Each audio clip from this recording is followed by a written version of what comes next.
स्त्री को पंजाबी भाषा में त्रिया कहते हैं। त्रिया शब्द पंजाबी से हिंदी में आया है। त्रिया चरित्र का शाब्दिक अर्थ है स्त्रियों का आचरण, स्त्रियों द्वारा किसी समय या परिस्थिति विशेष पर की जाने वाली चतुराई या चालाकी। ओडिया में एक कहावत है, थिले थाव पछे गुण हजार, चरित्र ना थिले सबू आसार। इसका मतलब इंसान चाहे कितनी भी गुणी क्यों न हो, अगर उसका चरित्र सही नहीं है तब उसके गुणों का कोई मतलब नहीं रहेगा। त्रिया शब्द कुछ लोगों ने इस्तेमाल करके सखी का रूप ही बदल दिया है। वास्तविक शब्द है स्त्री और अर्थ है कि स्त्री के मन की गहराई कोई नहीं जान सकता। पति धर्म में सती स्त्री बहुत ऊंची उठ जाती है। हमारे पुराण का एक प्रसंग है। वत्रासुर के विरुद्ध देवासुर संग्राम था। प्रथम चरण में देवता बुरी तरह पराजित हो चुके थे। युद्ध अब निर्णायक होना था। देवगुरु बृहस्पति ने शची को कहा, तुम अपने पति देवराज इंद्र की कलाई पर रक्षा सूत्र बांधो। शची स्वयं असुर थी।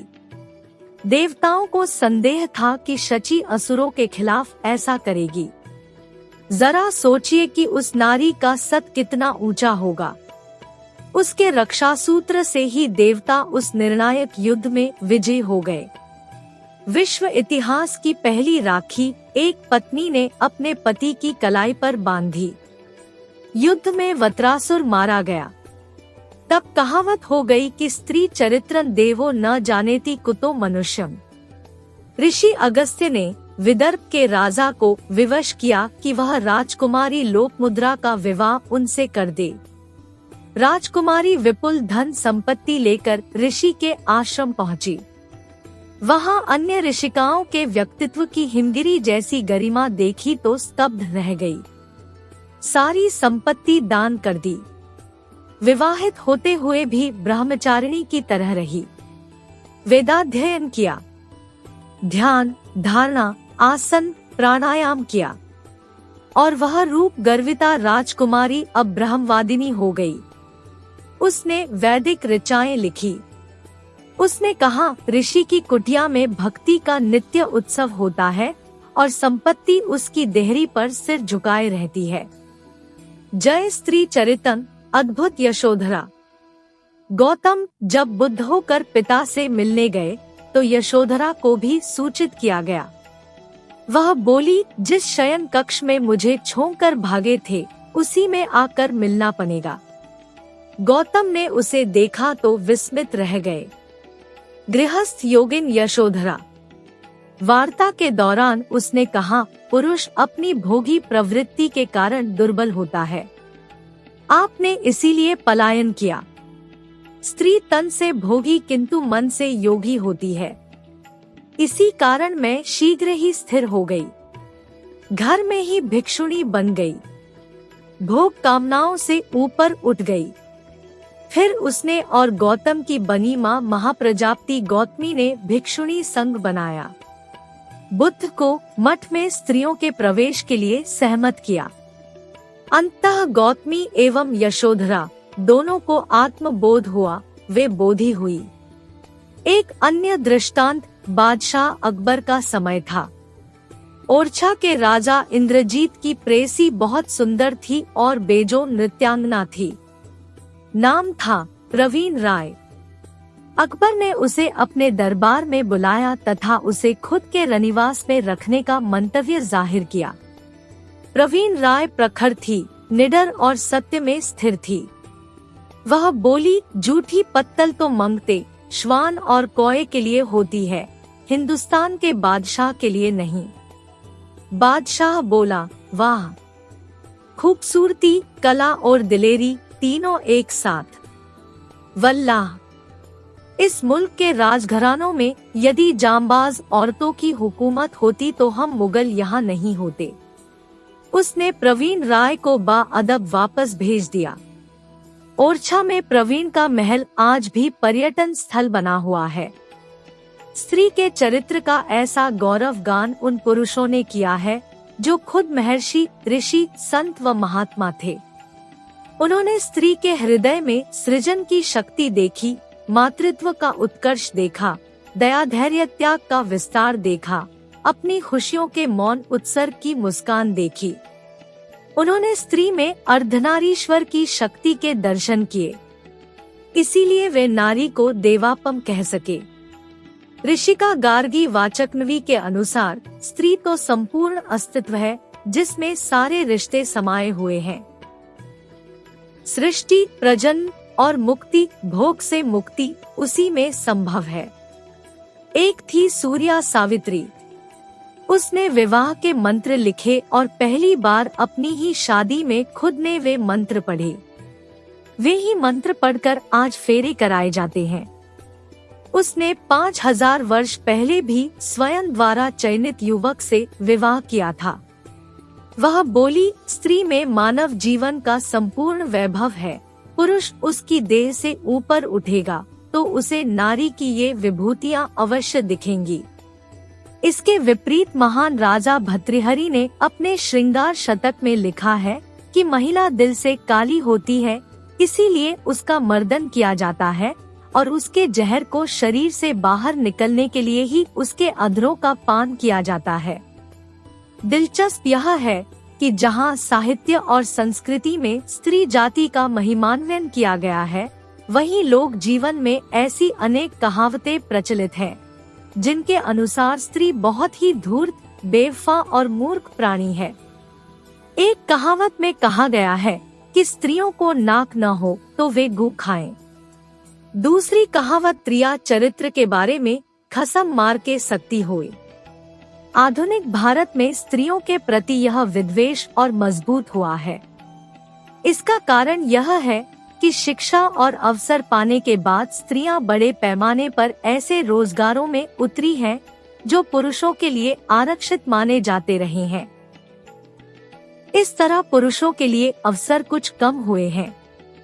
यद्यपि दुनिया भर का अनुभव यही है कि स्त्रियों को पुरुषों की तुलना में कम महत्वपूर्ण काम दिए जाते हैं और उन्हें वेतन तथा मजदूरी भी कम मिलती है, फिर भी स्त्रियों का सार्वजनिक जीवन में उतरना मर्दों को नहीं भाता। सार्वजनिक जीवन में स्त्रियों के उतरने से पुरुष स्त्री के बीच समानता के मूल्य बनते हैं और स्त्रियों में विभिन्न स्तरों पर आत्मनिर्भरता आती है। यह पुरुषों के लिए संकेत है कि सत्ता पर उनका एकाधिकार खत्म हो रहा है और स्त्रियां, जो अब तक उनके कब्जे में रही है, आजाद हो रही है। यह बात गैर प्रबुद्ध पुरुष मंडली को नागवार गुजरती है।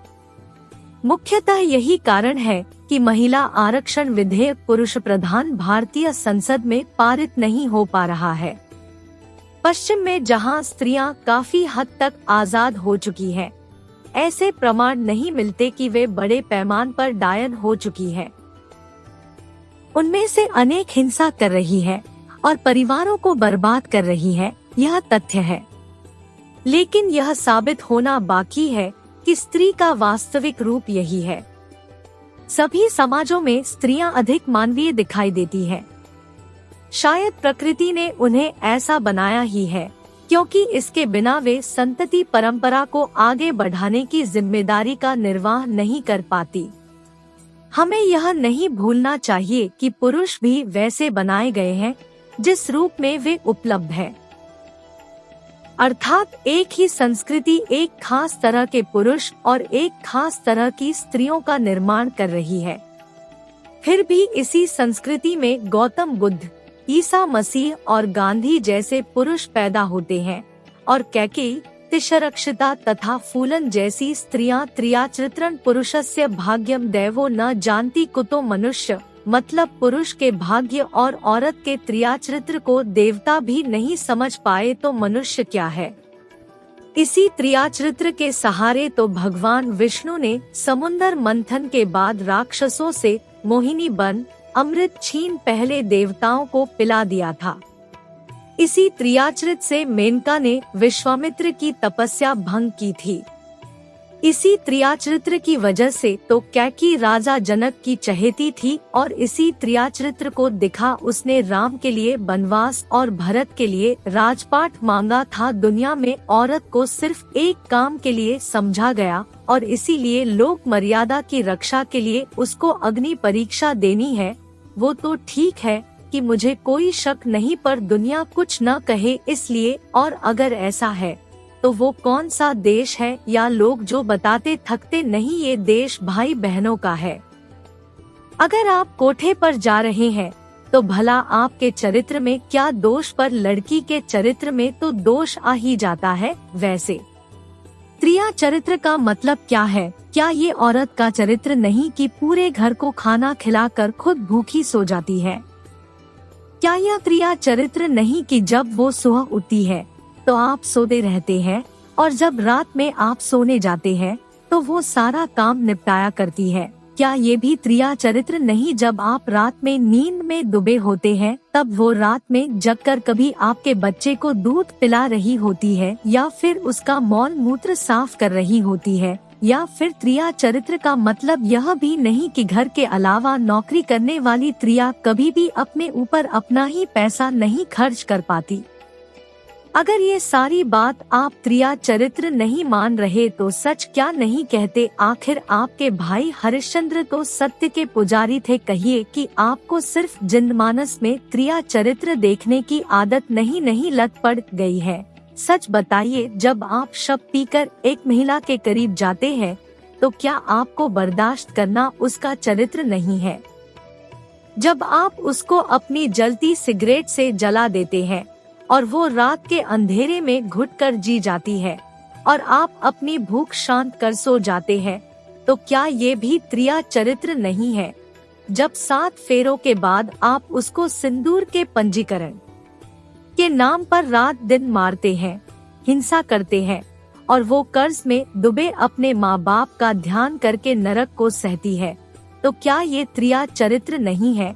शायद औरत की इस सहन शक्ति को देवता भी नहीं समझ पाए, पर कहीं ये देवता पति देव तो नहीं जिसके हर जुल्म को सहकर वो हंसती है? इसी विषय की नब्ज टटोलते उपन्यासकार शिवमूर्ति की त्रिया चरित्र कहानी पर इसी नाम पर बनी बासु चटर्जी द्वारा निर्देशित फिल्म आपको एक ऐसे यथार्थ से परिचित कराती है जो कठोर सत्य है और आप में बेचैनी भर देता है। उपन्यासकार शिवमूर्ति की लेखनी ग्रामीण जीवन की निर्दयी और कठोर सच्चाई को उजागर करती है। त्रिया चरित्र उस लड़की की कहानी है जो एक गरीब ग्रामीण परिवेश से आती है। उस पर घर के खर्च की जिम्मेदारी है। बचपन में हुई शादी और फिर परिस्थितियों के चलते उसका गौना हो जाना और फिर पति की गैर मौजूदगी में लड़की का उसके ससुर द्वारा रेप किया जाता है। और जब इंसाफ की घड़ी आती है तो समूचा समाज पीड़िता को ही गुनाहगार साबित करने पर उतारू हो जाता है। पंचायत का फैसला आता है कि उसे दाग दिया जाए, अर्थात जीवन भर के लिए उसके माथे पर गरम कंछुल से निशान बना दिया जाए, और समाज उसे त्रिया चरित्र का तमगा देता है। तो बदले जमाने में सोहाग से दगा की सजा है। सोहाग की निशानी बिंदी टिकुली लगाने की जगह बीचों बीच माथे पर दगनी। जिंदगी भर के लिए कलंकती का ओशो लिखते हैं कि पुरुषों के मन में स्त्रियों के प्रति प्रबल कामना है, इतनी प्रबल जितनी कि स्त्रियों के मन में पुरुष के प्रति नहीं है। यही कारण है कि स्त्रियों ने पुरुषों को गाली देने वाली किताबें नहीं लिखी, पुरुषों ने किताबें लिखी। मेरा भी अपना अनुभव यह है कि मैंने सब तरह की स्त्री साध्वियां देखी, सन्यासिनियां देखी, पुरुष साधु देखे, पुरुष सन्यासी देखे। स्त्री साध्वियों में एक तरह की गरिमा है, स्त्री साध्वियों में एक तरह की निष्ठा है। पुरुष साधु बेईमान है, झूठे हैं, और फिर भी गाली जब देंगे तो त्रिया चरित्र को। कारण तुम समझ लेना। कारण यह है कि अभी भी इनको स्त्री आकर्षित करती है, और इसके पीछे मनोविज्ञान ही नहीं है, इसके पीछे पुरुष और स्त्री की जैविक व्यवस्था भी है। पुरुष की कामवासना आक्रामक है, स्त्री की कामवासना ग्राहक है। तो जो आक्रामक है उसको तो अपनी वासना बहुत दिखाई पड़ती है, क्योंकि वह हमेशा छलांगे मारती है, वह कुछ कर दिखाने को आतुर होती है, तलवारें चमकाती है, म्यान के बाहर आ जाती है। स्त्री को अपनी वासना दिखाई नहीं पड़ती, दिखाई पड़ भी नहीं सकती, वह ग्राहक है। कोई स्त्री कभी किसी पुरुष के पीछे नहीं दौड़ती, और दौड़े तो पुरुष ऐसा भागे। कोई स्त्री पुरुष के पीछे नहीं जाती। कोई स्त्री पुरुष से प्रेम का निवेदन नहीं करती। जब पुरुष कोई क्रूर घटना करता है तो हम दांतों तले उंगली नहीं दबाते, लेकिन जब स्त्री ऐसा करती है तो हम घोर आश्चर्य में पड़ जाते हैं। इसी से साबित होता है कि पुरुष की तुलना में स्त्रियों से अधिक मानवीय होने की अपेक्षा की जाती है। क्या इसी बात में स्त्री चरित्र के बेहतर होने की स्थापना निहित नहीं है?